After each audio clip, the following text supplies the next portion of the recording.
మనం చెప్పింది 101 ఇది బర్రె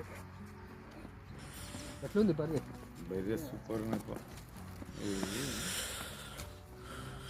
welcome to my channel, welcome to మందది డైరీ ఫామ్. మీరు చూస్తున్న ఈ 7 గేదెలు నిజామాబాద్ రైతుకైతే కొనడం జరిగింది.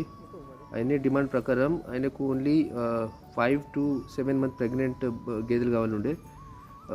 సో ఆయనే డిమాండ్ ప్రకారం ఈ గేదెలు కొనడం జరిగింది. గేదెల క్వాలిటీ, హైట్, లెంత్ ఎక్స్ట్రాడినరీ. ఎవరికైనా ఇలాంటి గేదెలు కొనాలంటే నా నంబర్కి కాల్ చేయండి. Thank you for watching my channel.